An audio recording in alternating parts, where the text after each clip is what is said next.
Terima kasih jempolnya bosku. Kaisar Beladiri Tiran Sisen 88. Berapa banyak teman lamaku yang masih hidup? Suara muram Jenderal Surgawi yang terpencil terdengar. Sebagian besar dari mereka telah berubah menjadi debu, sementara keberadaan sebagian lainnya tidak diketahui, jawab Li Sunyu dengan ekspresi rumit. Apakah ada kabar tentang Kaisar Langit? Tanyanya lagi. Li Sunyu menggelengkan kepalanya. Ekspresi para Jenderal Surgawi lainnya juga menjadi muram. Sang Jenderal Surgawi yang terpencil berkata setelah hening sejenak. Jika memang demikian, Istana Surgawi saat ini sedang dalam masa krisis. Kau masih ingin menindas penerusku? Li Sunyu buru-buru menjelaskan. Kakak Desolate, kau terlalu serius. Giok yang belum diasah tidak akan berguna. Gu Chen masih terlalu muda, aku juga ingin. Kau tak perlu bicara lagi. Aku mengerti maksudmu. Namun, tentu saja aku akan mengatur jalan bagi penggantiku. Baik kau maupun bocah kecil Tang Ning itu tidak berhak. Nada bicara Jenderal Surgawi yang terpencil itu terdengar angkuh. Tang Ning memperlihatkan senyum yang menyanjung. Senior, apakah Anda puas dengan pengganti yang saya kirimkan kepada Anda? Huff, kau sudah dewasa sekarang. Berani-beraninya kau bersekongkol melawanku. Jenderal Surgawi yang terpencil itu berpura-pura tidak puas. Junior tidak akan berani. Hanya saja, Istana Surgawi telah lama tidak aktif. Istana membutuhkan seseorang seperti senior untuk kembali dan mengambil alih. Jenderal Surgawi lainnya terdiam mendengar kata-kata Tang Ning. Sanjungannya cukup efektif. Aku sudah setuju untuk bertarung dengan Dewa Terpencil. Aku pasti akan kembali dalam waktu dekat, kata Jenderal Surgawi Terpencil. Jenderal Surgawi Huang berkata, kata-katanya mengguncang semangat semua Jenderal Surgawi. Jenderal Surgawi yang terpencil adalah sosok yang sangat kuat yang telah bertahan sejak era primordial. Ketika ia masih aktif, bahkan Li Sunyu yang tertua pun belum menunjukkan kecemerlangannya. Dapat dikatakan bahwa ia adalah seorang legenda. Kembalinya orang kepercayaan Kaisar Langit tentu saja merupakan hal yang baik ketika Istana Surgawi akan muncul kembali. Namun, aku masih butuh waktu. Sebelum aku kembali, izinkan Gu Chen menggantikan posisiku sebagai Jenderal Surgawi, tambah Jenderal Surgawi yang terpencil itu. Apa? Biarkan dia menjadi Jenderal Surgawi. Semua yang hadir tercengang. Berapa umur Gu Chen? Dia baru beberapa tahun menjadi prajurit Surgawi. Sudah merupakan kasus khusus bahwa dia diangkat oleh Tang Ning sebagai wakil komandan pasukan Surgawi Serigala Tempur. Tapi sekarang, Jenderal Surga Kehancuran menginginkannya untuk mengambil posisinya. Apa maksudnya ini? Ini berarti dia akan memiliki tempat di ruang melodi Surgawi, yang melambangkan otoritas tertinggi dari Istana Surgawi. Dia akan berada pada kedudukan yang setara dengan semua orang yang hadir. Hahaha, itu mungkin, itu mungkin. Tang Ning tertawa terbahak-bahak. Dia tidak peduli bahwa Gu Chen berada di level yang sama dengannya. Kakak Huang, ini tidak sesuai dengan aturan. Jika kita melakukan seperti yang kau katakan, itu akan menimbulkan ketidakpuasan banyak orang di dalam Istana Surgawi. Itu mungkin juga bukan hal yang baik bagi Gu Chen. Li Sunyu menggelengkan kepalanya. Aturan, alam abadi telah lama hancur. Beberapa aturan usang seharusnya sudah dihapuskan sejak lama. Yang harus kita fokuskan sekarang adalah memanfaatkan orang-orang dengan sebaik-baiknya, ejek Jenderal Surgawi yang terpencil itu. Senior, bahkan jika kita semua setuju untuk membiarkan Gu Chen menggantikan posisi Anda sebagai Jenderal Surgawi, itu tidak akan cukup. Ia hanya dapat memiliki wewenang dengan persetujuan bulat dari anggota Kamar Melodi Surgawi. Jika tidak, itu akan sia-sia meskipun ia menduduki posisi tersebut. Gadis Empirean angkat bicara. Kau keturunan dari Gadis Empirean. Jenderal Surgawi terpencil itu menyebarkan telekinesis ilahinya. Dia merasakan aura Gadis Empirean dan mengenalinya. Karena itu, saya akan mengadakan pertemuan di ruang melodi Surgawi untuk menyetujui keputusan ini, lanjut Jenderal Surgawi yang terpencil. Dia telah memutuskan untuk membiarkan Gu Chen menjadi Jenderal Surgawi. Senior, saya masih terlalu muda. Gu Chen sangat terkejut. Dia tidak terlalu berambisi untuk menduduki posisi Jenderal Surgawi, jadi dia mencoba untuk meredakan situasi. Maafkan saya karena bersikap lancang. Gadis Empirean tidak menunjukkan rasa takut sedikitpun di hadapan Jenderal Surgawi yang terpencil. Dengan status dan pengalaman senior, mengadakan pertemuan di ruang melodi Surgawi bukanlah masalah sama sekali. Namun, jika Anda ingin lebih dari 70% anggota setuju untuk membiarkan Gu Chen mengambil alih sebagai Jenderal Surgawi, hanya prestise Anda saja tidak akan cukup. Gu Chen sendiri harus memberikan kontribusi yang cukup kepada Istana Surgawi dan memiliki tingkat prestise tertentu. Jenderal Surgawi yang terpencil itu menanggapi dengan acuh tak acuh. Kali ini, penampilan Gu Chen di medan perang sangat luar biasa. Karena dialah klan kera kejam berhutang budi padamu. Bukankah itu sebuah kontribusi yang besar?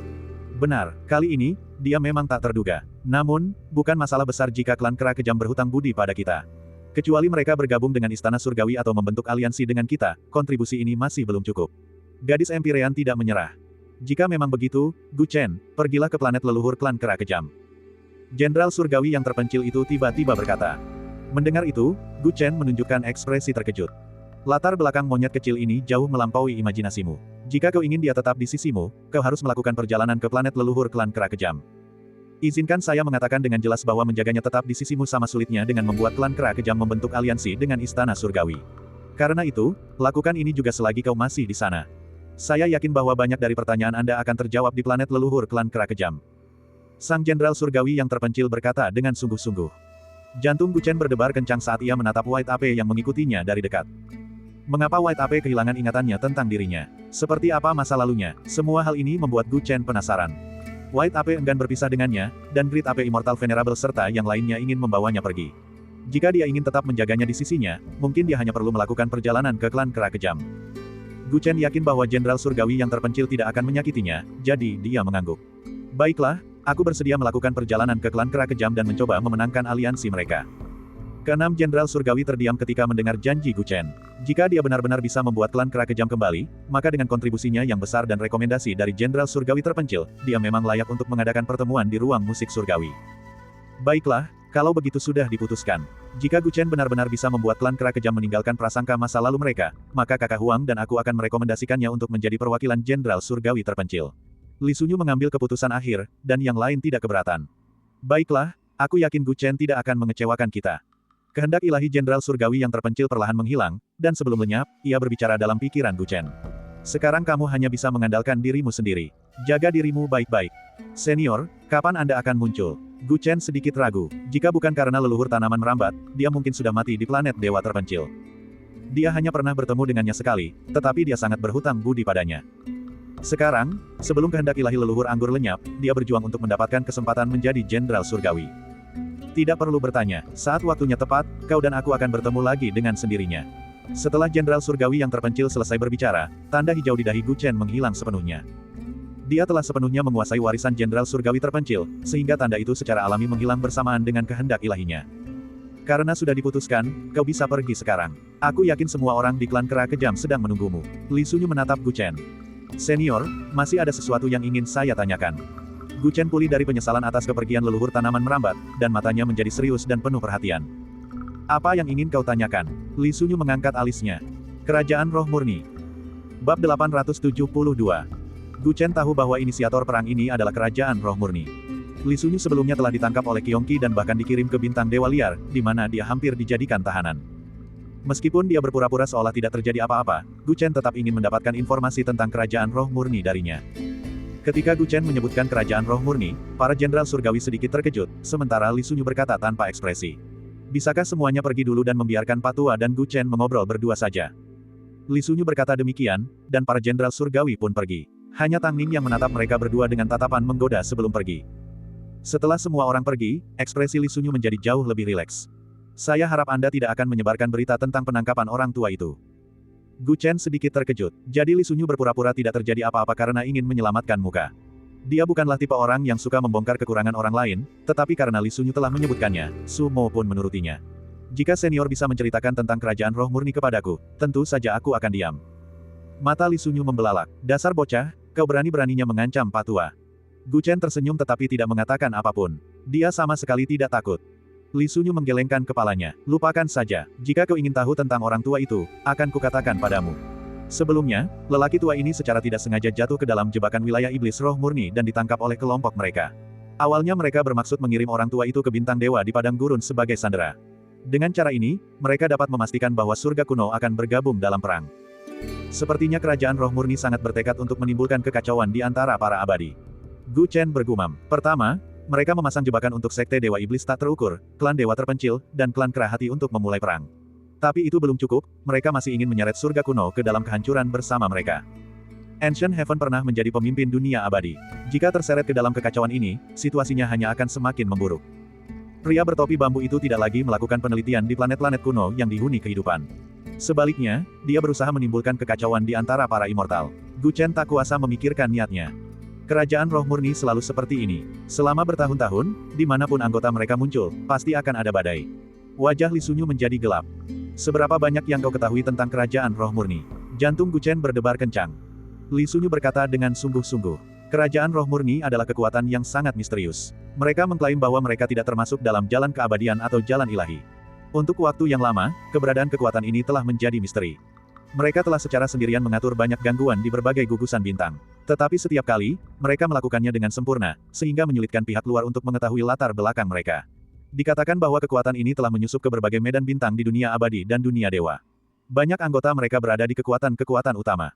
Ketika Gu Chen mendengar ini, dia teringat pada Qiongqi dan Ratu Biyu, yang menegaskan bahwa rumor ini benar. Ada seseorang di kerajaan roh murni yang dipanggil, Yang Mulia, oleh para anggotanya. Aku ingin tahu apakah senior tahu sesuatu tentang dia. Gu Chen teringat bagaimana Ratu Biyu memanggil pria bertopi bambu itu. Ketika Li Sunyu mendengar ini, pupil matanya tiba-tiba menyempit. Konon, anggota inti kerajaan roh murni sangat kuat. Sebagian besar dari mereka telah mencapai alam yang mulia. Dan hanya ada satu orang di organisasi ini yang dapat disebut yang mulia. Orang itu adalah pendiri kerajaan roh murni, Taois Jingling. Sang Taois gemerincing. Hati Gu Chen bergejolak. Jika dia tidak salah, Taois Jingling ini pastilah tubuh asli pria bertopi bambu. Sudah berapa lama, dia telah melangkah ke langit berbintang begitu lama, tetapi akhirnya dia tahu nama asli pihak lain. Apakah Taois Jingling ini sangat kuat? Gu Chen menarik napas dalam-dalam dan bertanya. Kerajaan roh murni telah lama dianggap sebagai organisasi yang tidak ada. Tahukah kapan kerajaan ini mulai menjadi pusat perhatian kekuatan-kekuatan besar? Kata Li Sunyu dengan penuh makna. Gu Chen menggelengkan kepalanya. 100.000 tahun yang lalu, Taois Jingling menerobos masuk ke alam ilahi sendirian. Setelah membunuh sejumlah besar dewa, dia mundur tanpa terluka. Peristiwa ini mempermalukan alam ilahi, dan juga menegaskan keberadaan kerajaan roh murni. Menembus alam ilahi sendirian, Gu Chen terharu. Dia bukan lagi bocah muda yang baru saja meninggalkan planet kuno Changhuang. Tentu saja, dia tahu apa artinya. Sejak runtuhnya dunia abadi primordial, alam ilahi telah dipuja di seluruh alam semesta. Alam ilahi adalah tanah suci bagi semua kultivator. Menerobos masuk ke alam ilahi dan membunuh sejumlah besar dewa berarti menyatakan perang terhadap seluruh alam ilahi. Hanya orang gila yang akan melakukan hal seperti itu. Jika kerajaan roh murni telah melakukan hal seperti itu, mengapa hanya ada sedikit informasi tentang organisasi ini? Tanya Gu Chen dengan bingung. Setelah mengetahui keberadaan organisasi ini, dia melakukan penyelidikan sederhana, tetapi dia tidak menemukan banyak hal. Anjing hitam itu telah berkeliaran di wilayah bintang-bintang utama dan sangat berpengalaman, tetapi ia tidak tahu apapun tentang organisasi ini.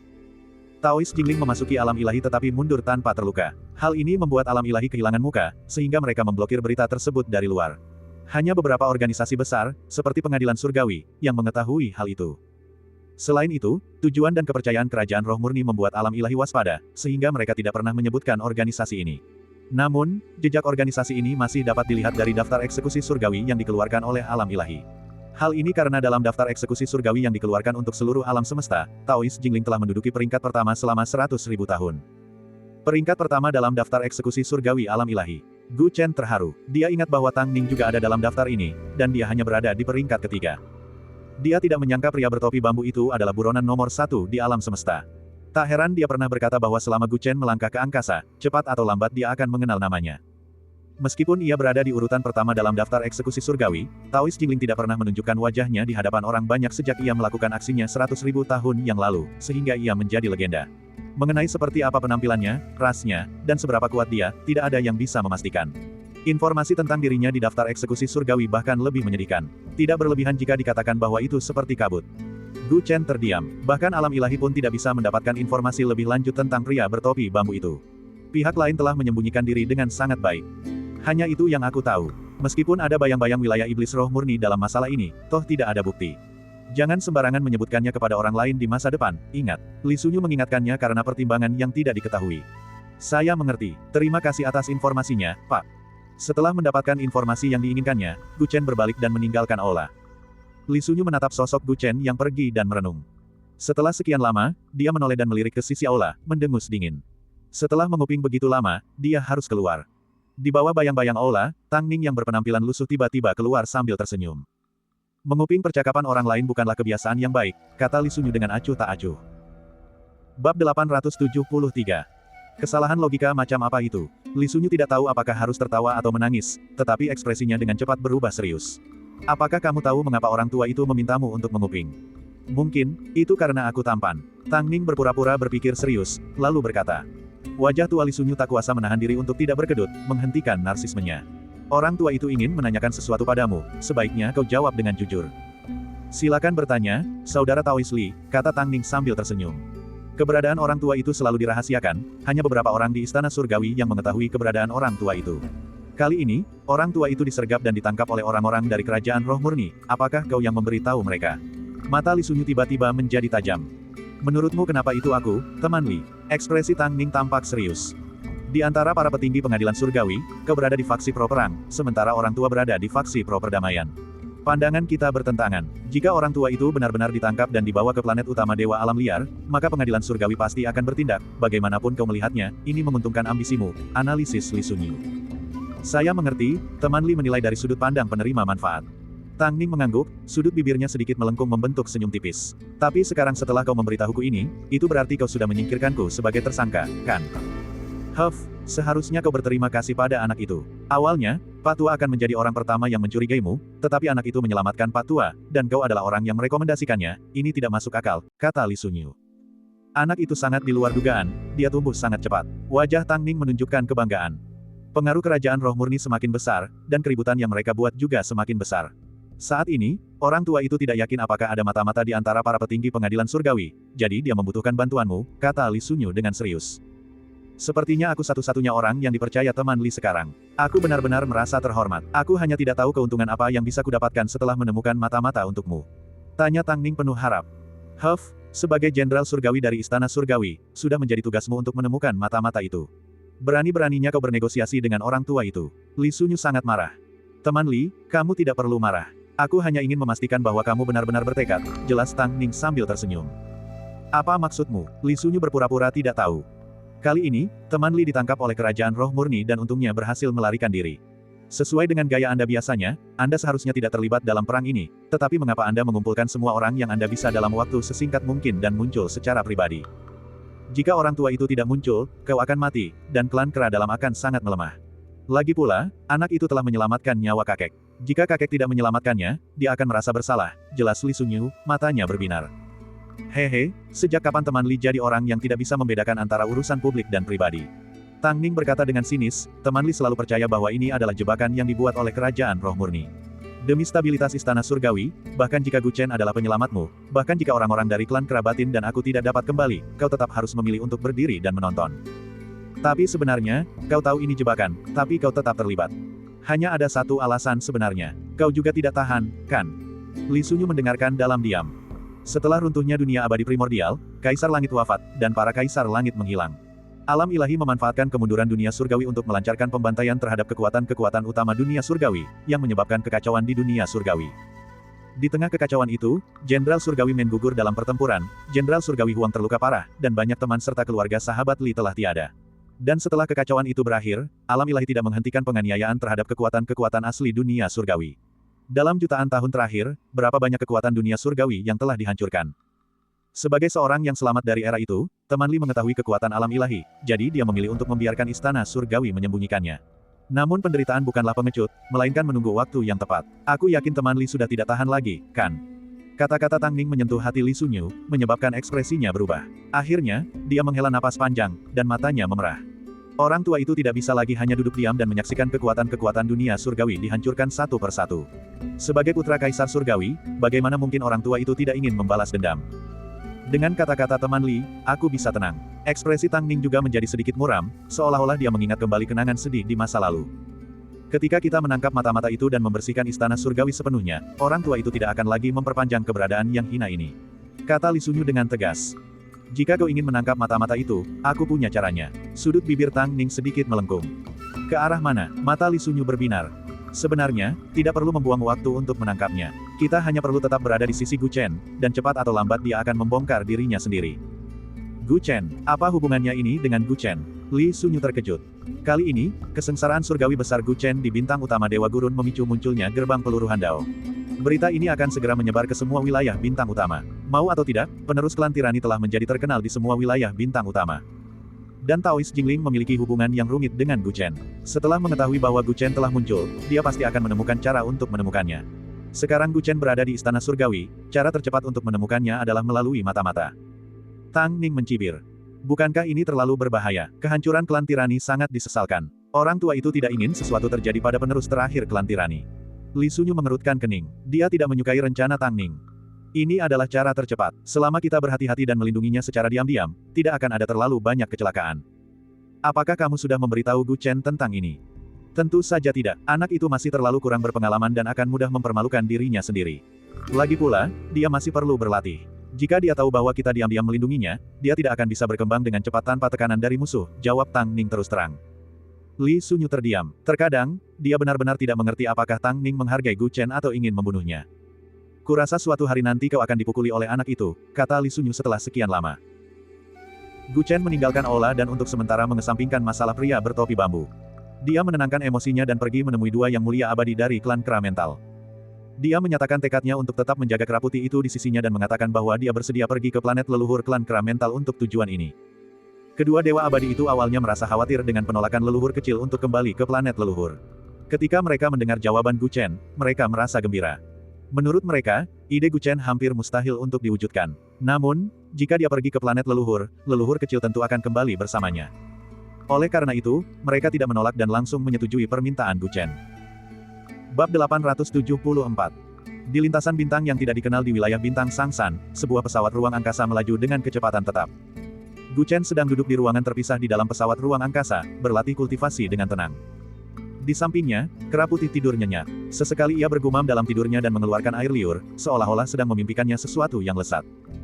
Gu Chen telah melakukan perjalanan bersama orang-orang dari klan Kera Mental selama setengah bulan. Mereka telah meninggalkan wilayah bintang Bima Sakti dan baru saja memasuki wilayah bintang Sangsan. Perjalanan itu membosankan. Gu Chen menghabiskan sebagian besar waktunya untuk berlatih. Sebagian besar waktu yang dihabiskannya untuk berlatih digunakan untuk mempelajari tubuh bintang abadi yang baru saja ia kembangkan.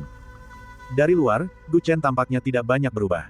Dia masih terlihat seperti seorang pemuda. Dia mungkin lebih tinggi dan otot-ototnya lebih proporsional, tetapi tidak berlebihan. Namun, jika seseorang melihat ke dalam tubuhnya, ia akan menemukan bahwa semuanya telah berubah. Tulang dan dagingnya berwarna emas terang. Ciri-ciri tubuh tirani lebih jelas terlihat daripada sebelumnya. Meridian yang menutupi tubuhnya telah berubah menjadi sinar perak yang saling bersilangan dan menyatu sempurna dengan tubuhnya. Sebagai inti dari kekuatannya, dantiannya telah berubah lebih jauh lagi. Ia telah berubah menjadi eksistensi seperti inti bintang. Kekuatan tubuh Gu Chen jauh lebih kuat dari sebelumnya. Bahkan jika dia berdiri diam, seorang raja abadi tingkat awal tidak akan mampu melukai sehelai rambut pun di tubuhnya. Dantiannya bahkan lebih luar biasa. Itu benar-benar tak terkalahkan dan 10 kali lebih keras dari tubuhnya. Selama ia menghendakinya, dantiannya dapat disegel sepenuhnya, menyembunyikan seluruh auranya dengan sempurna. Ia akan tampak seperti orang biasa. Bahkan seorang yang mulia abadi pun tidak akan mampu melihat menembusnya. Ini hanyalah aspek eksternal dari dantiannya. Aspek internalnya bahkan lebih aneh lagi. Kini, dantiannya bagaikan langit berbintang. Kekuatan abadinya telah berubah menjadi bola-bola cahaya 9 warna. Bola-bola itu seperti bintang yang berputar mengelilingi sebuah pohon kecil di tengah dantiannya. Pohon kecil ini berwarna kuning kecoklatan. Pohon ini hanya memiliki batang dan beberapa ranting. Bentuknya seperti naga kecil. Tumbuhan itu berakar di kehampaan dan memiliki daun yang mirip dengan batangnya. Daun-daun itu dipenuhi kabut abu-abu. Kabut abu-abu itu berbeda dari kekuatan lain yang ada di tubuh Gu Chen. Terlihat janggal, sekilas melihatnya saja sudah bisa membuat jantung berdebar kencang tanpa alasan yang jelas. Pohon kecil yang aneh ini terbentuk dari akar induk dari segala sesuatu. Ketika Gu Chen menyerap energi asal bintang utama Dewa Alam Liar dan menggabungkannya dengan energi fenomena surgawi untuk memurnikan tubuh bintang yang tak terhancurkan, akar induk dari semua makhluk juga mengalami perubahan terbesar sejak benih asal berkembang. Segala sesuatu tentang akar induk dari segala sesuatu selalu menjadi misteri. Gu Chen tidak dapat menjelaskan mengapa ia tumbuh dari benih asal menjadi akar induk dari segala sesuatu. Sekarang setelah ia berevolusi menjadi pohon sekecil itu, ia tidak dapat memahami alasan di baliknya. Dalam setengah bulan terakhir, setiap kali ada waktu luang, dia mencoba mempelajari akar induk dari segala sesuatu. Sayangnya, meskipun telah berubah menjadi pohon kecil, Gu Chen tetap tidak dapat menjalin hubungan apapun dengannya. Satu-satunya hal yang dia yakini adalah bahwa jika dia ingin akar induk dari semua makhluk terus tumbuh, kuncinya adalah mengembangkan keterampilan langit alam. Hakikat teknik bintang surgawi datang bersamaan dengan akar ibu dari semua makhluk, dan terobosan dalam teknik ini juga menyebabkan teknik tersebut mengalami perubahan baru. Jelas ada hubungan antara keduanya. Oleh karena itu, setelah penelitian Gu Chen tidak membuahkan hasil, ia mengalihkan perhatiannya ke pengembangan teknik tersebut. Menurut deskripsi skill langit alam, begitu tubuh bintang abadi terbentuk, volume kedua dari volume inti bintang akan selesai, dan dia secara alami akan melangkah ke volume ketiga, volume lubang hitam. Namun, kultivasi Gu Chen telah menyimpang dari jalur teknik yang normal. Menurut uraian dalam kitab inti bintang, jika Gu Chen ingin membentuk tubuh bintang abadi, dia setidaknya harus menyelesaikan teknik rahasia langit ketiga, keempat, dan kelima. Setelah menyelesaikan teknik rahasia langit ketiga, Nirvana Void, wujud fisik yang bisa ia bentuk seharusnya hanya berada di alam planet. Namun, karena dia telah menyerap energi asal yang sangat besar dari inti bintang utama Dewa Alam Liar, dia telah melewati kultivasi teknik rahasia langit kedua, dan fisiknya telah mencapai tingkat tubuh bintang abadi. Situasi ini tidak tercatat dalam jurus langit alam, dan hal ini membuat Gu Chen merasa sedih. Tubuh bintang abadi memiliki energi yang sangat besar, dan keberadaannya membuat Gu Chen hampir abadi. Bahkan seorang dewa abadi pun akan kesulitan membunuhnya, dan dia hanya menjadi tameng hidup. Namun, di sisi lain, ia tidak mampu mengerahkan energi yang sangat besar di dalam tubuhnya dengan baik. Dia hanya bisa menggunakan kultivasinya dan kekuatan garis keturunan dari tubuh penguasa.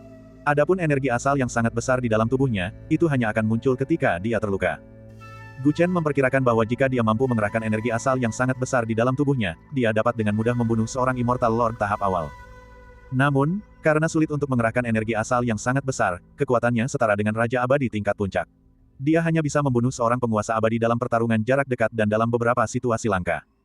Sebagai contoh, dalam pertarungan sebelumnya dengan Qiongqi, pihak lawan juga merupakan Raja Abadi tingkat puncak, dan dia mengandalkan bakat garis keturunannya untuk melawan seorang penguasa abadi. Namun, karena dia bertemu dengan fisik yang sama kuatnya, dia langsung berada dalam posisi yang kurang menguntungkan.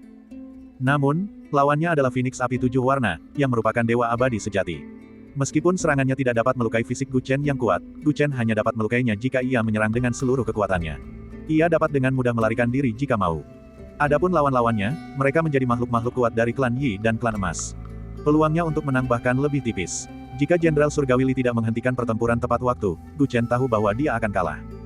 Alasannya adalah meskipun ia memiliki fisik yang kuat dan tidak takut pada seorang dewa abadi, kultivasi dan tingkatannya belum seimbang. Masih ada jalan panjang yang harus ditempuh. Setelah merenung beberapa hari ini, Gu Chen memutuskan untuk berlatih sesuai dengan metode kultivasi aslinya. Ia hanya akan memenuhi syarat untuk menantang para dewa abadi jika tingkat kekuatannya tetap terjaga. Tidak sulit mempelajari teknik rahasia keempat, pemadaman api debu, tetapi saya sama sekali tidak tahu tentang yang kelima. Seperti biasa, Gu Chen merenungkan kultivasi teknik rahasia keempat dan kelima dalam pikirannya. Setelah tidak banyak kemajuan, dia menggelengkan kepalanya. Pengembangan teknik rahasia keempat, pemadaman api debu, berfokus pada pengembangan api inti bintang di dalam tubuhnya, sementara teknik rahasia kelima mengubah dirinya menjadi tubuh cahaya. Kedua teknik rahasia ini saling berkaitan erat, dan Gu Chen telah mengolah tubuh bintang abadi terlebih dahulu, sehingga dia dapat sepenuhnya memahami dan mengolahnya secara bersamaan. Apa perbedaan terbesar antara bintang dan planet? Artinya, sebuah bintang dapat memancarkan cahaya dengan sendirinya. Oleh karena itu, hanya ketika kultivasi tubuh bintang abadi mencapai alam pencapaian agung barulah ia dapat menampilkan berbagai kekuatan magis tubuh bintang abadi. Hanya pada saat itulah kultivasi gulungan inti bintang Gu Chen akan benar-benar sempurna. Setelah debu menghilang, cahaya akan menembus pegunungan dan sungai. Meskipun sangat sulit untuk menguasai dua teknik rahasia secara bersamaan, Gu Chen sangat rajin dan gigih ketika memikirkan kekuatan ilahi dari tubuh bintang abadi begitu dia mencapai alam pencapaian agung. Sayangnya, kultivasi teknik pemadaman api debu membutuhkan lingkungan langit tertentu, yang tidak dapat dipenuhi selama perjalanan antar bintang. Oleh karena itu, Gu Chen untuk sementara mensimulasikannya dengan meditasi. Setelah seharian lagi berlatih meditasi dan menguasai dua teknik rahasia, Gu Chen rileks dan beristirahat. Cahaya perak memancar di telapak tangannya, dan sesosok jiwa ilusi muncul. Bab 875. Jiwa ilusi itu meronta-ronta di telapak tangan Gu Chen, wajahnya mengerikan dan menakutkan. Gumpalan jiwa ini berasal dari giok jiwa iblis kuno dan milik pria bertopi bambu. Ketika pertama kali mendapatkan giok jiwa iblis kuno, anjing hitam itu telah membuat rencana untuk membiarkan Gu Chen menyerap dan memurnikan giok jiwa iblis kuno sehingga gumpalan jiwa yang tersembunyi di dalam pria bertopi bambu dapat dipaksa keluar. Gu Chen memutus semua jalur pelarian di bintang utama dewa terpencil. Dengan bantuan kekuatan selama 6 bulan, dia akhirnya berhasil memurnikan separuh giok jiwa yang tersisa sekaligus dan juga menangkap secuil jiwa pria bertopi bambu ini. Selama setengah bulan terakhir, Gu Chen telah memenjarakannya dan tidak terburu-buru untuk menyelidiki jiwanya guna mendapatkan informasi tentang pria bertopi bambu. Dari Jenderal Surgawi Li, ia mengetahui bahwa pria bertopi bambu kemungkinan besar adalah pemimpin kerajaan roh murni, Taoist Jingling, yang membuat Gu Chen semakin waspada terhadapnya. Menurut anjing hitam itu, pria bertopi bambu memiliki jutaan gumpalan jiwa yang tersebar di seluruh alam semesta. Selama dia tidak tahu bahwa giok jiwa iblis kuno telah jatuh ke tangannya dan tidak sengaja mencari gumpalan jiwa ini, maka bahkan jika dia mencari gumpalan jiwa itu, lokasinya tidak akan terungkap. Namun, setelah insiden di bintang utama Dewa Liar, pria bertopi bambu pasti tahu bahwa Gu Chen telah meninggalkan bintang kuno Changhuang. Dengan kecerdasan dan kemampuannya, jika dia berniat untuk berspekulasi, sangat mungkin giok jiwa iblis kuno telah jatuh ke tangannya. Oleh karena itu, selama setengah bulan terakhir, Gu Chen telah berpikir dengan hati-hati dan tidak berani mencari secercah jiwa secara gegabah. Saat ini, dia tidak boleh melakukan apapun yang dapat mengungkap lokasinya. Lagi pula, pria bertopi bambu mungkin baru saja mengetahui keberadaannya dan sedang berusaha menemukannya. Sekarang setelah aku mengetahui identitas sebenarnya dari pria bertopi bambu, aku tidak bisa terburu-buru menghadapinya. Setidaknya aku harus menunggu sampai aku benar-benar menguasai kekuatan tubuh bintang abadi dan anjing hitam itu kembali. Gu Chen bergumam dan akhirnya menyegel kembali gumpalan jiwa itu dan melemparkannya ke ruang rahasia di dalam tubuhnya. Setelah mengalami begitu banyak badai dan gelombang, dia menjadi lebih tenang dari sebelumnya dan tidak lagi tidak sabar untuk membalas dendam. Kera Putih telah kembali dengan selamat. Melalui percakapannya sebelumnya dengan Ratu Biyu, dia juga dapat memastikan bahwa ayahnya masih aman dan sehat untuk saat ini. Tidak ada alasan untuk segera berurusan dengan pria bertopi bambu sekarang. Di gugusan bintang Bima Sakti, di dalam sebuah kuil misterius di planet kuno. Kyongki, yang memiliki bekas luka di wajahnya, melangkah masuk ke kuil dengan ekspresi muram. Bagian dalam kuil itu gelap gulita, tetapi setelah dia masuk, dua baris patung itu menyala, dan sosok-sosok kultivator yang mengenakan jubah biru es muncul di atasnya. Kyongki, kau gagal dalam misi kali ini, dan kau masih berani kembali. Setelah merencanakan begitu lama, kita tetap gagal mendapatkan inti bintang. Tahukah kamu seberapa besar dampaknya terhadap rencana kita? Ketika para hantu melihat Kyongki, mereka semua mulai mengkritiknya. Yang gagal adalah Ratu Biyu. Aku bertanggung jawab memberikan dukungan dari luar, tapi siapa sangka dia akan mati di tangan bocah nakal. Kyongki menjelaskan dengan enggan. Kegagalan tetaplah kegagalan, mengapa kamu mencari-cari alasan? Saya bertanggung jawab atas misi tersebut, dan saya menyelesaikannya seorang diri. Biyu biasanya berpura-pura menjadi sosok yang mulia dan penuh akal, tetapi siapa sangka dia akan mengalami kemunduran besar kali ini, bahkan kehilangan nyawanya.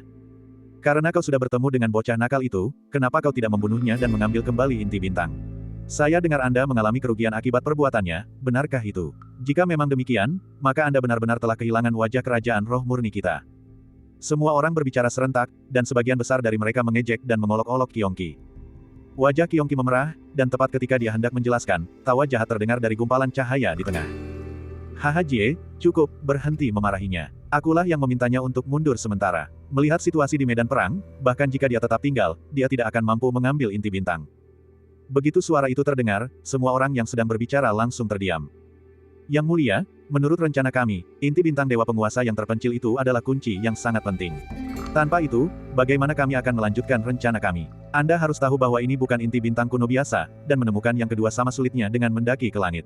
Sosok bercahaya itu tak kuasa menahan diri untuk bertanya. Haha, rencana kita sudah berjalan begitu lama, tentu saja kita tidak bisa membiarkan bocah nakal itu merusaknya. Aku sudah tahu di mana bocah itu berada, dan aku akan mengirim orang ke sana.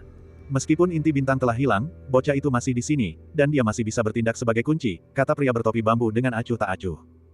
Yang mulia, kumohon lepaskan aku, biarkan aku menebus kesalahanku, dan hancurkan bocah itu menjadi 1000 keping. Kyongki mendengar ini dan berkata dengan cemas. Dialah yang membuat kesalahan, dan dia kehilangan muka karena bocah itu. Jika bukan karena Yang Mulia memintanya untuk mundur, dia pasti tidak akan pergi dengan ekor di antara kakinya. Haha, kalau aku membiarkanmu membunuhnya, maka kuncinya benar-benar akan hilang. Pria bertopi bambu mendengar ini dan berkata sambil bercanda. Yang Mulia, desas-desus tentang bocah itu telah menyebar dengan cepat akhir-akhir ini. Saya mendengar bahwa Anda memiliki hubungan keluarga dengannya, dan dia juga putra Gu Tianming. Apakah informasi ini akurat? Salah satu dari sekian banyak sosok cahaya bertanya. Ketika yang lain mendengar ini, mata mereka berkedip tanpa henti. Ya, bocah itu adalah secercah jiwa raja ini. Aku bertemu dengannya secara kebetulan di kampung halaman Gu Tianming, dan dia sangat menarik. Raja ini tidak menyangka bahwa hanya dalam waktu 10 tahun, ia akan tumbuh sedemikian besar, jawab pria bertopi bambu sambil tersenyum. Karena dia adalah putra Gu Tianming, jika kita membiarkan dia menjadi kunci, bukankah kita akan menyinggung Gu Tianming? Anda perlu tahu bahwa Gu Tianming awalnya bergabung dengan kerajaan roh murni kami atas paksaan Yang Mulia. Jika dia tahu bahwa putranya akan menjadi korban, saya khawatir dia tidak akan mau bekerja sama dengan kami. Dan sekarang, peran Gu Tianming sangat penting. Banyak dari kita masih membutuhkan bantuannya untuk melepaskan belenggu di tubuh kita, kata sosok bercahaya itu. Sosok itu berkata, banyak orang mengangguk setuju, mengungkapkan kekhawatiran yang sama. Haha, karena itulah, pertemuan hari ini dirahasiakan dari Gu Tianming dan Wu Lingxian. Saat mereka mengetahuinya, sudah terlambat, kata pria bertopi bambu dengan muram. Ketika sosok-sosok bercahaya itu mendengar ini, mereka semua tertawa kecil. Yang Mulia, apakah Anda tahu siapa yang mengejar bocah itu? Kyongki masih tidak ingin tugasnya digantikan oleh orang lain, jadi dia bertanya. Shadow Lord Meng Jianchou, jawab pria bertopi bambu dengan santai. Apakah itu dia? Jika memang begitu, saat bocah itu dikembalikan, dia akan kehilangan banyak bagian tubuhnya. Kasihan sekali bocah itu, dia benar-benar bertemu dengan Meng Jianchou. Nasibnya benar-benar buruk. Semua orang menggoda. Yang Mulia, mengapa Anda mengirim Raja Bayangan dan bukan saya? Saya punya pengalaman melawan bocah itu. Apakah para pendeta tahu menganggap saya bukan tandingan bocah itu? Kyongki menggertakkan giginya dan bertanya. Dalam hal bakat garis keturunan, tidak banyak iblis di seluruh alam semesta yang dapat dibandingkan dengan klan Kyongki. Tentu saja, aku tidak akan meragukan kemampuanmu. Namun, kau belum benar-benar mencapai tingkat Yang Mulia abadi. Saat ini, kau harus fokus berlatih dalam pengasingan. Pria bertopi bambu menjelaskan dengan santai, dan kali ini, untuk menangkap bocah itu, kita harus pergi ke planet leluhur klan Kerahati.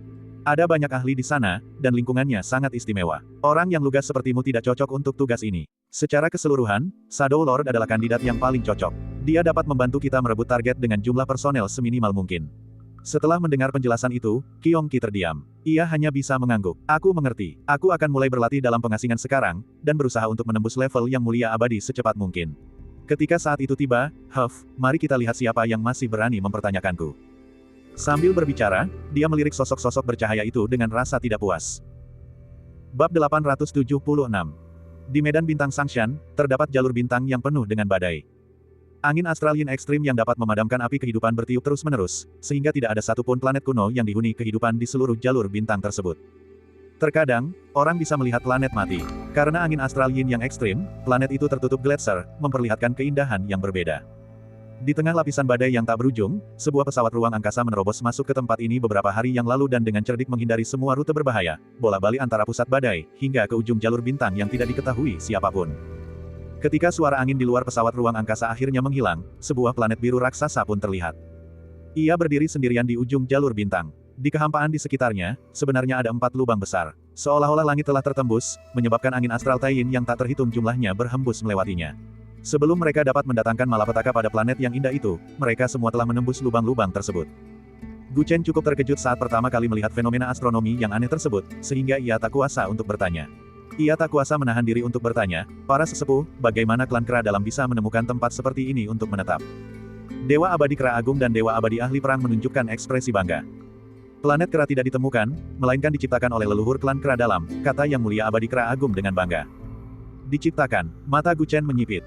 Ya, bukan hanya planet Kera, seluruh jalur bintang ini tidak memiliki lapisan badai. Itu sengaja diciptakan oleh leluhur klan Kera dalam untuk mencegah musuh dari luar mengganggu kita, kata Battlemaster Immortal Venerable. Mendengar itu, raut wajah Gu Chen berubah. Baginya, sungguh tak terbayangkan bahwa badai yang telah menciptakan seluruh jalur bintang belum mereda selama bertahun-tahun. Aku ingin tahu sampai ke alam mana leluhur klan Kera dalam ini telah mencapai. Tanya Gu Chen dengan penasaran. Pada zaman dahulu kala, sebelum klan Kera dalam meninggalkan dunia abadi, leluhur kita disebut Kaisar Abadi setara surga. Kata Yang Mulia Kera Abadi Agung dengan bangga. Kaisar Abadi yang setara dengan surga. Pada zaman dahulu kala, dunia abadi dipimpin oleh pengadilan surgawi, dan pengadilan surgawi dipimpin oleh Kaisar Surgawi. Leluhur klan Kera dalam disebut Kaisar Abadi setara surga, yang menunjukkan betapa kuat dan dominannya dia. Saat Gu Chen masih terkejut, pesawat ruang angkasa ras Kera mental perlahan memasuki atmosfer planet Kera. Saat melewati lubang besar di langit itu, Gu Chen sengaja melihat ke dalam dan mendapati bahwa ruang di dalamnya benar-benar hancur dan dalam keadaan tidak stabil. Kekuatan macam apa yang mampu menciptakan kekuatan surgawi yang begitu dahsyat dan masih tetap ada setelah jutaan tahun? Saat imajinasinya melayang bebas, pesawat ruang angkasa itu telah turun ke ketinggian yang cukup, dan dia dapat melihat dengan jelas hamparan tanah di bawahnya. Kesadaran spiritual Gu Chen tiba-tiba menyebar dan meluas ke setiap sudut planet Kera. Tak lama kemudian, ia menemukan kera, gorila, babon, dan anggota klan Kera lainnya di tanah. Di seluruh planet ini, selain klan Kera, tidak ada klan iblis lainnya. Pegunungan dan dataran dipenuhi dengan berbagai macam buah-buahan matang, dan sumber daya sangat melimpah. Ini adalah planet yang indah. Bunga dan pohon tumbuh subur. Anggota ras Kera juga hidup bahagia. Mereka bisa terlihat bermain di mana-mana. Dunia luar hanya mengenal ras Kera mental, tetapi mereka tidak tahu bahwa ras Kera mental sebenarnya adalah nama umum. Sebenarnya ada Tongbi, Vajra, Kera bertelinga 6, Douzan, dan garis keturunan lainnya di dalamnya. Melihat Gu Chen menatap dengan rasa ingin tahu pada banyak anggota ras Kera di pegunungan, Yang Mulia Kera Agung menjelaskan. Bolehkah saya tahu dari garis keturunan mana kedua orang yang lebih tua itu berasal, dan dari garis keturunan mana Kera Putih itu berasal? Tanya Gu Chen. Dia telah lama menyadari bahwa banyak prajurit dari ras Kera mental memiliki penampilan yang berbeda. Meskipun mereka tampak serupa, terdapat banyak perbedaan dalam detailnya. Sebagai contoh, Great Ape Immortal Venerable dan Douzan Immortal Venerable memiliki bulu seputih salju seperti kera putih. Mereka juga memiliki mata ketiga di antara alis mereka, tetapi mata ketiga mereka berwarna emas, tidak seperti mata abu-abu kera putih. Gu Chen telah melihat semua pendekar dari ras Kera mental tetapi belum pernah melihat mata ketiga berwarna abu-abu seperti kera putih. Sebagian besar pendekar bahkan tidak memiliki mata ketiga. Aku lahir dengan garis keturunan Tongbi, jawab Yang Mulia Kera Agung Abadi. Terlahir dengan itu, mungkinkah beberapa cabang tidak ditentukan sejak lahir? Gu Chen mendengar implikasi tersebut dan bertanya dengan terkejut. Benar, ada beberapa cabang dalam ras Kera mental saya yang tidak ditentukan oleh penampilan dan tipe saat lahir. Yang paling umum adalah garis keturunan Douzan. Yang Mulia Abadi Kera Agung menatap Yang Mulia Abadi Douzan. Meskipun ras Kera mentalku disebut ras petarung, mereka yang benar-benar terlahir untuk bertarung adalah garis keturunan Douzan. Orang-orang dari garis keturunan ini tidak dilahirkan, tetapi mereka mengalami berbagai macam latihan keras dan pertempuran sejak lahir. Akhirnya, mereka diakui di arena pertempuran untuk menjadi prajurit dari garis keturunan ini. Douzan Immortal Venerable mendengarkan pengantar dari Great Ape Immortal Venerable dengan ekspresi bangga di wajahnya. Garis keturunan Douzanku adalah tombak tak terkalahkan dari ras kera mental. Kali ini, garis keturunan Douzan memberikan kontribusi besar pada serangan terhadap ras dewa terpencil. Mengaum. Saat Gu Chen mendengarkan dengan takjub, tiba-tiba terdengar raungan yang memekakkan telinga dari pegunungan. Kemudian, ia melihat seekor gorila hitam besar berjalan di antara pegunungan. Tubuhnya luar biasa tinggi dan kokoh, mengguncang pegunungan saat berjalan. Itulah garis keturunan Vajra. Jika garis keturunan Douzan adalah tombak ras kera mental saya, maka garis keturunan Vajra adalah perisai ras saya. Garis keturunan mereka ditempatkan di planet kera untuk melindungi rumah kita dan tidak pernah meninggalkannya, demikian diperkenalkan oleh Yang Mulia Abadi Kera Agung. Gu Chen melirik Vajra itu dan mendapati bahwa kultivasinya telah mencapai tingkat Raja Abadi, dan ki darahnya bahkan lebih pekat hingga tingkat yang mengejutkan. Di antara Raja Abadi yang pernah dilihat Gu Chen, hanya Qiongqi yang memiliki energi darah lebih kuat darinya.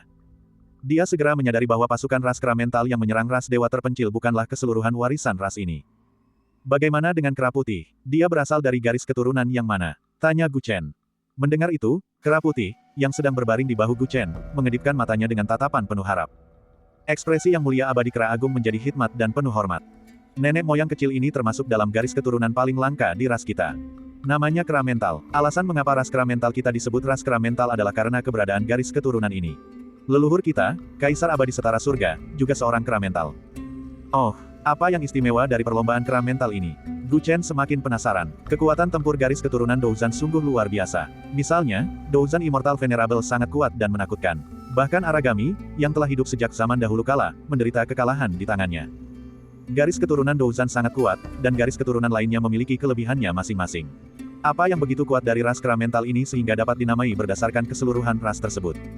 Ini adalah kisah panjang tentang ras kera mental. Ini menyangkut kelangsungan seluruh ras. Sahabat kecilku, kau perlu memahaminya. Jika kau memahami ini, kau tidak akan lagi memiliki harapan untuk membawa leluhur kecil pergi. Yang Mulia Abadi Kera Agung memiliki ekspresi yang aneh. Perjalanan antar bintang ini memakan waktu hampir sebulan. Mereka tidak memberitahu Gu Chen tentang situasi spesifik leluhur kecil karena mereka takut merusak kepercayaannya. Jika dia tidak mengikuti mereka kembali ke planet leluhur, dan leluhur kecil tidak kembali, itu akan menjadi masalah besar. Bab 877. Meskipun aku sangat mengagumimu, itu hanyalah angan-angan belaka jika kau membawa leluhur kecil pergi. Master tempur abadi yang terhormat jauh lebih lugas dan mengatakan ini langsung kepada Gu Chen. Karena kedua senior itu mengatakan demikian, saya jadi semakin penasaran tentang apa yang begitu istimewa dari garis keturunan kera hati. Tolong beritahu saya yang sebenarnya. Dengan cara ini, ketika saya bertemu pemimpin suku Anda, saya tidak akan bersikap tidak sopan karena ketidaktahuan. Gu Chen bertanya dengan sopan, tanpa mempedulikan kedua dewa abadi itu yang sedang menyiramkan air dingin ke wajahnya. Sejak awal, keduanya tidak menyangka bahwa dia bisa mendapatkan pengakuan dari suku mereka dan membawa kera putih pergi. Adapun aliansi antara suku kera hati dan istana surgawi, Gu Chen tidak menyebutkannya sepanjang perjalanan. Dia bisa melihat bahwa orang-orang dari suku kera hati tidak suka berhubungan dengan suku lain. Bahkan jika dia menyelamatkan kera putih, mereka lebih sopan daripada ramah kepadanya. Masalah ini harus dijelaskan secara rinci kepada kalian, tetapi sekarang setelah kami kembali, kami harus pergi menemui para tetua suku terlebih dahulu. Mereka sudah lama tidak bertemu leluhur kecil dan sangat merindukannya. Selain itu, kita harus memberitahu mereka terlebih dahulu bahwa Anda ingin membawa leluhur kecil pergi dan melihat apakah kondisi fisik para tetua memungkinkan mereka untuk menemui Anda. Yang Mulia Abadi Kera Agung menjelaskan. Gu Chen terkejut mendengarnya. Mendengar nada bicara Yang Mulia Abadi itu, mungkinkah para tetua suku kera hati sedang tidak sehat? Dia tidak bisa bertanya lebih banyak dan hanya bisa mengangguk. Itu benar. Sahabat kecilku Gu, beristirahatlah di sukuku untuk 1 malam. Besok, aku akan memberitahumu apakah para tetua bersedia menemuimu. Adapun hal yang ingin kamu ketahui, teman-teman lamamu tentu akan menjawabnya. Saat Yang Mulia Kera Agung Abadi berbicara, kapal terbang itu mendarat di sebuah suku di antara pegunungan. Suku ini penuh dengan rumah-rumah kayu, dan banyak kera yang datang dan pergi. Ketika mereka melihat kapal terbang mendarat, mereka segera bergegas mendekat. Teman-teman lamaku, Gu Chen terkejut dan sejenak tidak mengerti apa yang dimaksud dengan Yang Mulia Abadi Kera Agung. Saudara Gu. Tiba-tiba, seseorang berlari keluar dari kelompok itu dan berteriak kegirangan. Gu Chen menatapnya tajam dan menunjukkan ekspresi terkejut. Saudara Matahari. Gu Chen bergegas maju, dan Sun Jinming memeluknya erat-erat. Haha, aku, Matahari Tua, tadinya bertanya-tanya apakah mataku mempermainkanku. Aku tidak menyangka itu kau, kakak Gu. Sun Jinming sangat gembira hingga matanya hampir memerah. Dia bukan satu-satunya. Semua anggota suku kera Gunung Selatan dari planet Chang Huang kuno berkumpul di sekitar Gu Chen dengan gembira. Dahulu kala, ketika jiwa bintang langit kuno terbangun, para pengunjung dari luar angkasa turun ke benua Kunlun. Sebagian dari ras iblis di pegunungan Nanling dibawa pergi. Ketika Gu Chen menelusuri aliran waktu, dia melihat dengan mata kepala sendiri bahwa suku kera hati telah mengambil sebagian dari suku kera, termasuk Sun Jinming. Sebelumnya, Gu Chen begitu sibuk memikirkan masalah kera putih sehingga ia melupakan masalah ini. Sekarang setelah melihat Sun Jinming, ia dipenuhi dengan kejutan yang menyenangkan. Sejak Gu Chen meninggalkan benua Kunlun menuju benua roh abadi, dia belum bertemu Sun Jinming selama lebih dari 1 dekade. Sun Jinming masih memiliki rambut pirang keemasan dan mata biru, tetapi dia jauh lebih tinggi dan lebih berotot dari sebelumnya. Yang mengejutkan adalah terdapat banyak sekali bekas luka dengan berbagai ukuran di tubuhnya, membuatnya tampak seperti kuda dewa dari masa lalu. Dia tampak agak menakutkan. Saudara Sun, ada apa dengan luka-lukamu? Ekspresi Gu Chen berubah. Dia langsung berpikir bahwa Sun Jinming telah diintimidasi di planet kera. Tidak apa-apa, ini luka akibat berkelahi. Aku baik-baik saja. Sun Jinming segera melambaikan tangannya, menunjukkan ekspresi acuh tak acuh. Tiran, kakak Jinming ingin menjadi pendekar dari garis keturunan pertempuran, jadi dia berlatih keras setiap hari. Itulah sebabnya dia memiliki bekas luka ini, jawab salah satu anggota klan Sun Jinming mewakilinya. Dia tidak begitu mengenal Gu Chen.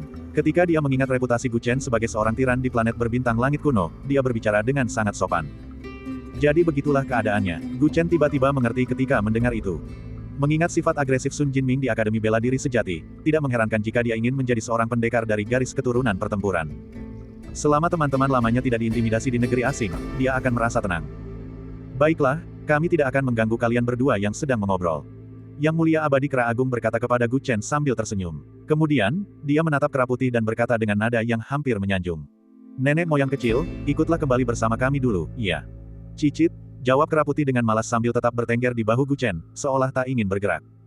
Dewa Abadi Kera Agung langsung terlihat malu, dan Dewa Abadi Panglima Perang juga tampak tak berdaya. Kera putih, bersikaplah baik dan ikutlah dengan mereka dulu. Pasti ada makanan enak di sana, kata Gu Chen segera, tidak ingin mempersulit keduanya. Mendengar kata-kata Gu Chen, hati White Ape yang rakus tergerak. Matanya berbinar, dan akhirnya ia dengan enggan melompat ke kepala Battlemaster Immortal Venerable. Ekornya menjuntai di depan wajah Battlemaster Immortal Venerable. Battlemaster Immortal Venerable, yang biasanya dingin dan agung, tidak berani keberatan dan memaksakan senyum. Ayo pergi. Dia dan Yang Mulia Abadi Kera Agung segera pergi, dan pesawat ruang angkasa itu juga meninggalkan suku tersebut. Setelah mereka pergi, Sun Jinming dan yang lainnya menatap Gu Chen dengan kaget dan mengajukan berbagai macam pertanyaan. Saudara Gu, mengapa kedua Yang Mulia Abadi itu tampak begitu sopan kepadamu? Mengapa kau datang ke planet Ape? Orang luar tidak pernah diizinkan masuk ke sini. Ketika teman-teman lama bertemu, tak dapat dipungkiri bahwa akan ada banyak pertanyaan.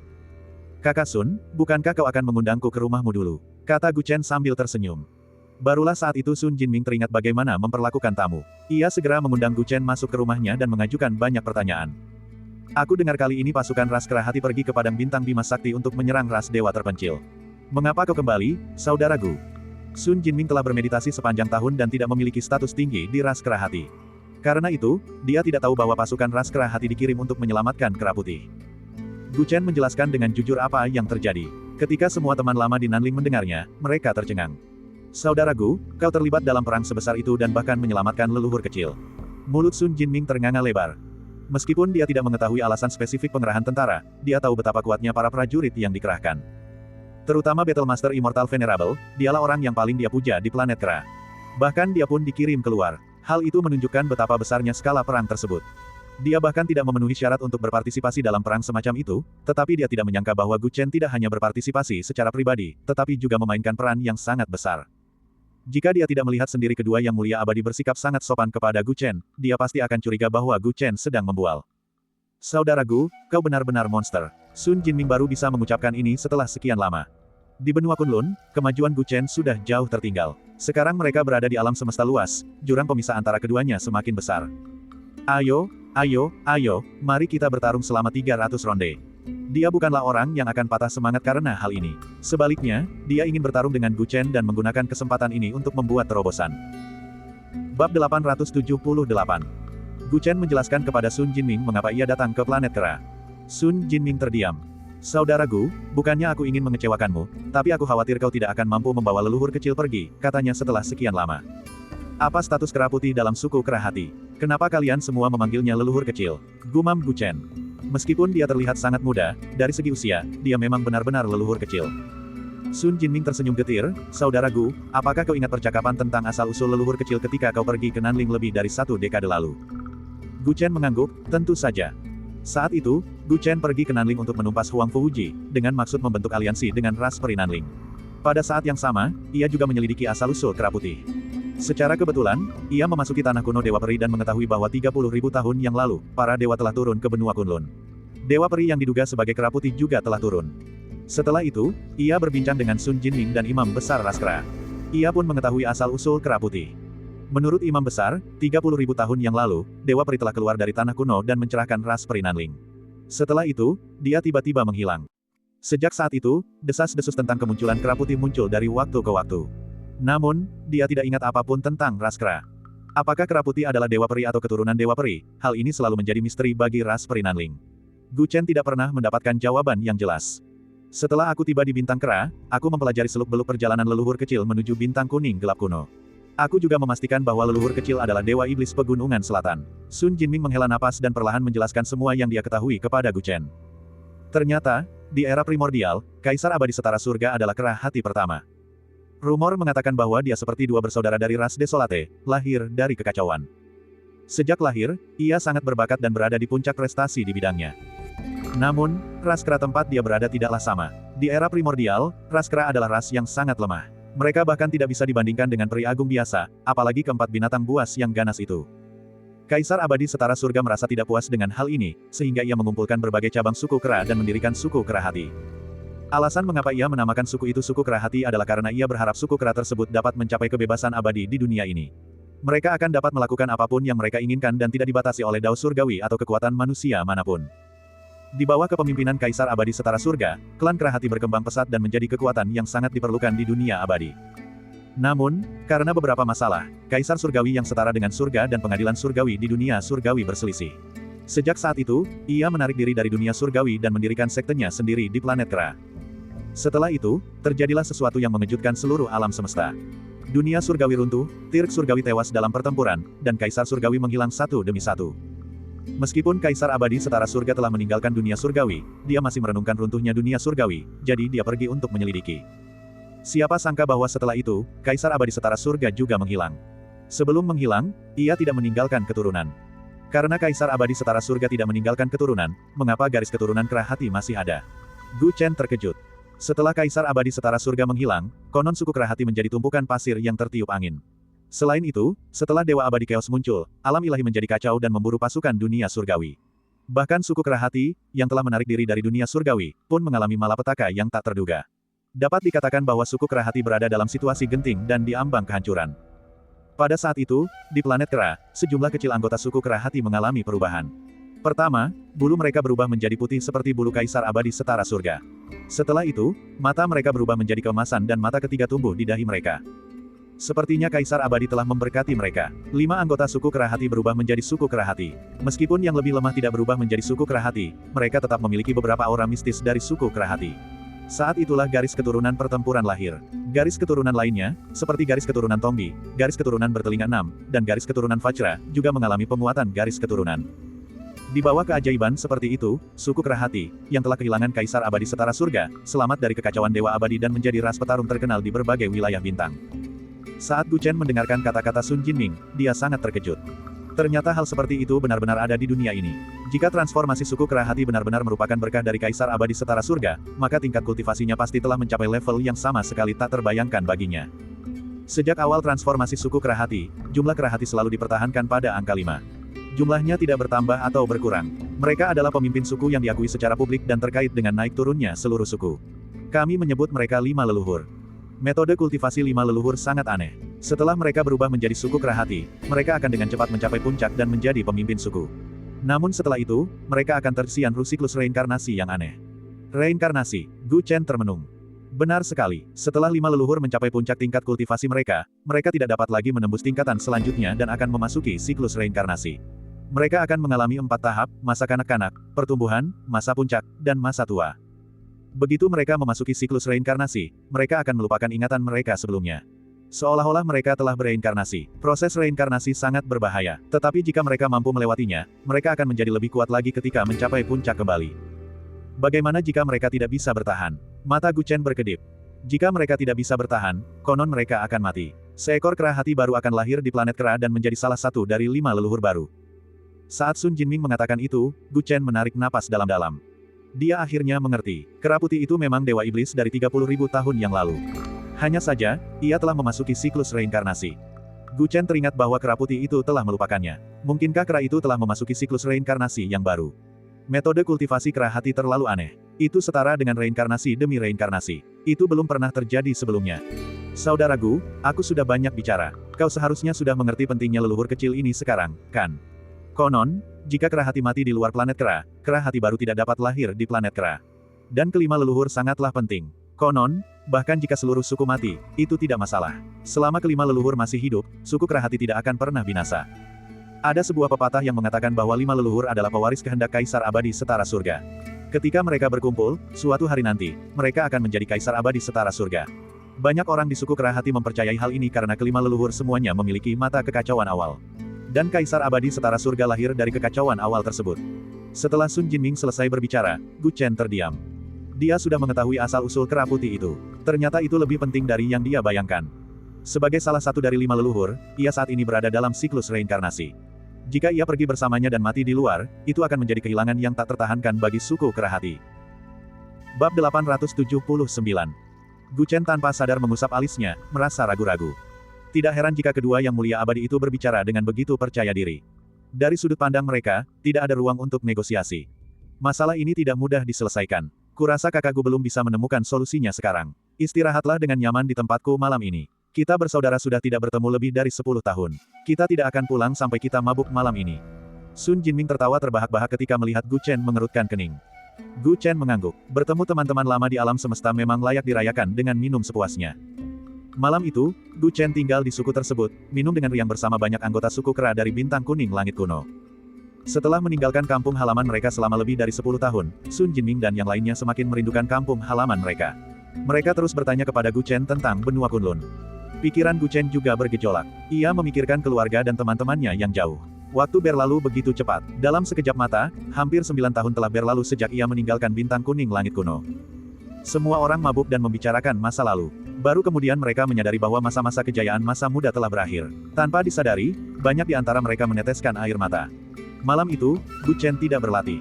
Setelah mabuk, ia tertidur lelap. Keesokan paginya, Sang Maha Pemuja Kera Agung yang abadi datang. Sahabat kecilku, para tetua telah memutuskan untuk menemuimu. Maukah kau ikut denganku sekarang? Tanya Yang Mulia Kera Agung Abadi. Senior, mohon tunggu sebentar. Gu Chen masih berbau alkohol semalam. Dia segera membasuh wajahnya dan berganti pakaian dengan jubah putih bersih. Dia merasa segar sebelum pergi bersama Yang Mulia Dewa Kera Agung. Keduanya terbang melintasi udara dan tiba di sebuah gunung abadi yang berwarna-warni.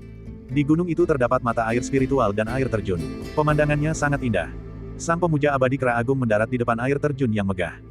Pada saat ini, banyak anggota suku kera hati telah berkumpul di sini. Wus! Melihat Gu Chen tiba, banyak wajah asing memandang Gu Chen dengan waspada atau penasaran. Semua orang di sini adalah anggota Dewan Tetua suku saya. Mereka khawatir tentang pertemuanmu dengan leluhur kelima hari ini, jadi mereka perlu memeriksamu. Yang Mulia Abadi Kera Agung menjelaskan. Gu Chen mengangguk dan dengan tenang berjalan masuk ke kerumunan. Jadi, ini bocah nakal yang menyelamatkan leluhur kecil. Benar-benar. Kudengar dia menghancurkan bintang utama dewa terpencil sendirian. Mungkinkah dia hanya membual? Tidak ada yang istimewa dari itu. Melihat Gu Chen, beberapa tetua suku kera hati yang belum pernah mengalami medan perang secara langsung mulai berdiskusi. Huff, manusia biasa berani bermimpi membawa pergi leluhur kecil kita. Menurutku, leluhur kita bahkan tidak perlu melihatnya. Pelankan suaramu. Apapun yang terjadi, pihak lain adalah dermawan klan kita. Kita tidak bisa mengabaikan tata krama yang diperlukan. Ini juga merupakan keinginan leluhur kita. Meskipun orang-orang di sampingnya berbisik-bisik, Gu Chen dapat mendengar mereka dengan jelas. Gu Chen tampak sangat riang, membiarkan beberapa tetua menggeledah tubuhnya. Menurut aturan mereka, Gu Chen harus menyerahkan semua senjatanya sebelum bertemu dengan beberapa kera dalam. Saat ini, semua barang milik Gu Chen tersembunyi di ruang rahasia di dalam tubuhnya. Oleh karena itu, dia sendirian dan bahkan cincin penyimpanannya pun tidak dapat ditemukan. Peralatan abadi, jimat abadi, dan sejenisnya harus kita simpan sementara. Beberapa tetua merasa sedikit canggung karena tidak dapat menemukan apapun dan mengingatkan Gu Chen. Semuanya harus disingkirkan. Gu Chen mengangkat alisnya. Demi keselamatan, mohon kerjasama. Nada bicara beberapa tetua itu tegas. Kedua Yang Mulia Abadi yang hadir tidak membantah mereka. Melihat bahwa dia tidak punya pilihan lain, Gu Chen menunjukkan ekspresi tak berdaya. Baiklah. Jangan terlalu kaget saat melihatnya. Apa yang perlu diherankan? Huff, jangan bilang kau membawa senjata tir. Beberapa tetua menganggapnya lucu. Mendengar itu, Gu Chen berjalan ke ruang kosong di samping. Dengan lambaian lengan bajunya, cahaya perak memancar. Gemuruh. Senjata-senjata yang tak terhitung jumlahnya menumpuk membentuk sebuah gunung kecil. Senjata-senjata itu bersinar terang dan memancarkan aura pembunuh yang mengerikan, menyebabkan gempa bumi kecil. Ini, beberapa tetua yang tadi bercanda terdiam, wajah mereka penuh keterkejutan. Ini adalah rampasan perang dari medan pertempuran sebelumnya. Gu Chen berkata dengan santai. Dia telah membunuh sejumlah besar musuh dalam pertempuran di domain sampah, jadi wajar saja jika dia memperoleh banyak rampasan perang. Beberapa tetua yang awalnya meragukan kekuatan Gu Chen terdiam. Suasana di gunung senjata ini sungguh menakjubkan. Pihak lawan memang telah mengalami peperangan yang berat. Ada juga barang-barang milik saya sendiri. Gu Chen mengeluarkan pedang Kunlun, pedang sapu langit, pagoda kuning misterius, dan benda-benda lainnya. Dia bahkan mengeluarkan anak panah hitam di telapak tangan kanannya. Dia datang ke sini untuk membawa pergi kera putih itu. Meskipun dia tidak yakin bagaimana caranya, dia harus menunjukkan ketulusannya terlebih dahulu. Pedang langit yang menyapu ditancapkan terbalik di puncak gunung senjata. Tiba-tiba, sejumlah besar senjata ilahi meraung dan bergetar di bawah tekanan dahsyatnya. Harta karun klan tirani, beberapa tetua bermata tajam berseru pelan ketika melihat ini. Gu Chen bersiul lagi dan memanggil 50 juta kupu-kupu pemakan langit iblis di dalam tubuhnya, menyuruh mereka menjaga senjatanya.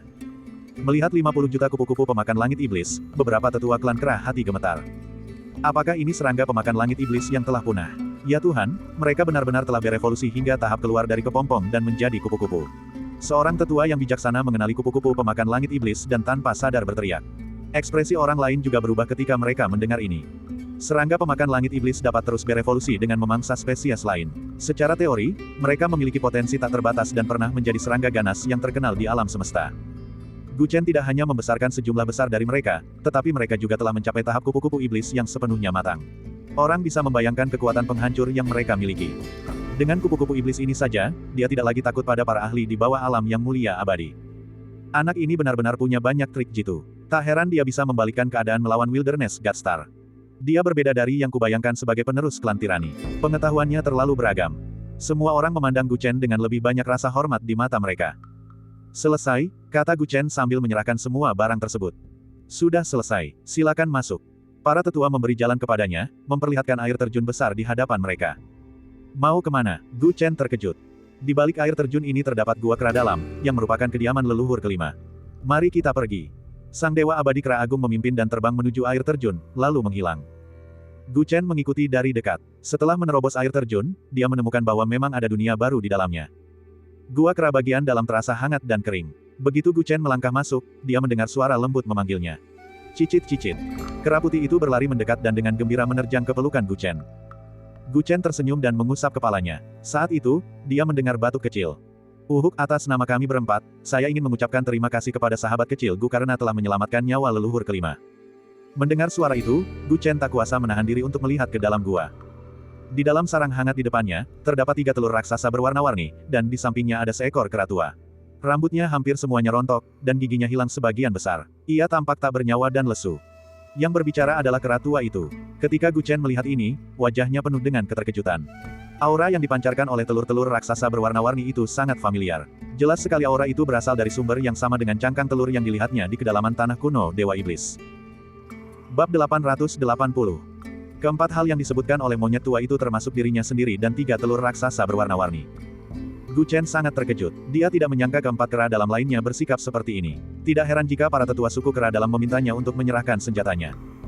Jika mengesampingkan ketiga telur raksasa itu, kera tua itu sama sekali tidak tampak sebagai ancaman. Jika dunia luar mengetahui bahwa keempat pemimpin ras kera hati bersikap seperti ini, mereka akan terkejut. Sahabat muda Gu, kau pasti terkejut. Aku sudah tua, dan 3 lainnya baru saja mulai bereinkarnasi. Aku tidak bisa berbicara denganmu. Kera tua itu tersenyum dan menjelaskan.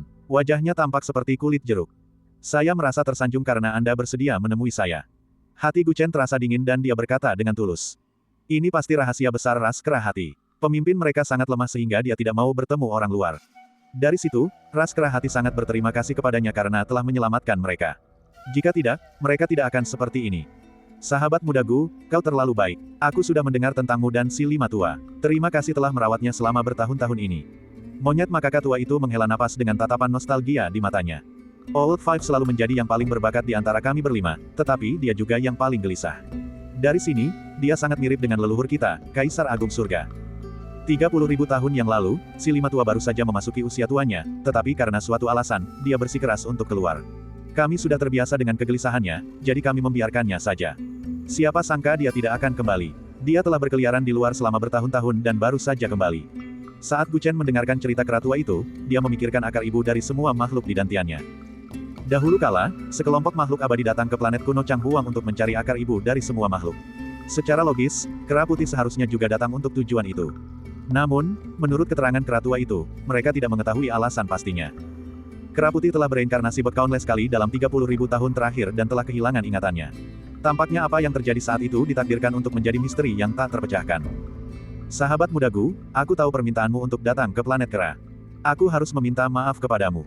Monyet tua itu pertama-tama mengucapkan terima kasih dengan sungguh-sungguh kepada Gu Chen atas kebaikannya, lalu memasang ekspresi serius di wajahnya. Sahabat mudaku, kau telah melihat keadaan kami saat ini. Aku sudah tua, dan nyawaku bisa berakhir kapan saja. Adapun ketiga saudara lainnya, mereka juga berjuang dalam siklus reinkarnasi. Situasi seperti ini sebenarnya sangat jarang terjadi dalam sejarah suku kerabatin.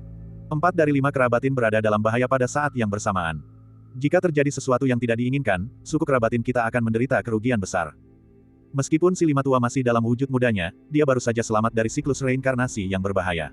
Situasinya jauh lebih baik daripada kami berempat, dan dia adalah harapan ras kita. Ia baru saja mengalami pertempuran dengan klan dewa terpencil, dan situasi di dunia luar sangat genting. Saat ini, yang terbaik baginya adalah tetap tinggal di planet kera. Kera tua itu menjelaskan secara rinci, seolah-olah berharap Gu Chen memahaminya. Mengingat statusnya, Gu Chen jelas bisa merasakan ketulusannya saat dia mengatakan itu. Untuk sesaat, Gu Chen terdiam. Dia tidak tahu bagaimana membujuk pihak lain. Dari sudut pandang pihak lain, tidak ada yang salah dengan membiarkan White Ape tetap tinggal. Selain itu, Gu Chen selalu mempertaruhkan nyawanya. Jika dia mengikutinya, bahaya bagi White Ape akan meningkat secara eksponensial. Seandainya dia bukan orang yang egois, membiarkan kera putih tinggal dan hidup dengan aman serta bahagia bersama rasnya mungkin akan menjadi pilihan yang lebih baik. Hati Gu Chen bimbang. Dia tidak menemukan alasan untuk membantah. Cicit-cicit, cicit-cicit. Ketika kera putih melihat arah percakapan itu, ia menjadi cemas dan meraung kepada kera tua tersebut. Si lima tua, gua kera bagian dalam ini agak membosankan, tapi kami tidak membutuhkanmu untuk menemani kami. Planet kera ini sangat besar. Kamu bisa bermain sesuka hati, asalkan kamu tidak meninggalkan planet ini. Kera tua itu berdiskusi dengannya, tetapi wajah kera putih penuh ketidakpuasan. Pada akhirnya, ia hanya mendengus dan memalingkan kepalanya, mengabaikannya. Melihat ini, kera tua itu menunjukkan ekspresi tak berdaya. Si lima tua sekarang sangat kekanak-kanakan. Kuharap teman mudaku, Gu, bisa membantuku membujuknya. Jika dia mau tinggal di planet kera dengan sukarela, aku akan sangat berterima kasih. Gu Chen membuka mulutnya dan menatap penampilan kera tua yang renta itu, tetapi dia tidak bisa berkata apapun untuk membantah.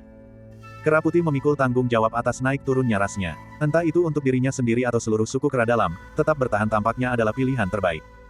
Meskipun kami tidak dapat memenuhi permintaan sahabat muda Gu, seluruh klan kera dalam sangat berterima kasih atas kebaikan sahabat muda Gu.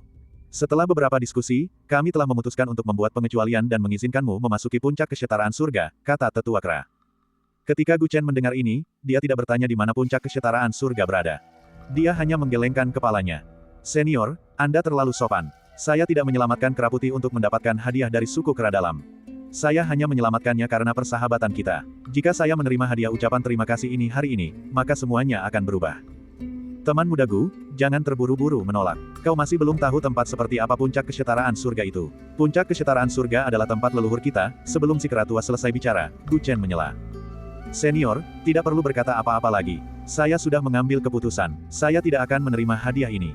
Gu Chen dengan tegas menolak. Melihat ekspresinya, mata kera tua itu menunjukkan sedikit kekaguman. Bahkan Yang Mulia Kera Agung Abadi, yang diam di samping, pun terharu. Teman mudaku, jangan terburu-buru menolak. Bagaimana kalau begini, tinggallah di planet kera untuk sementara waktu. Jika suatu hari nanti kau bersedia pergi ke puncak kesetaraan surga, beritahu aku.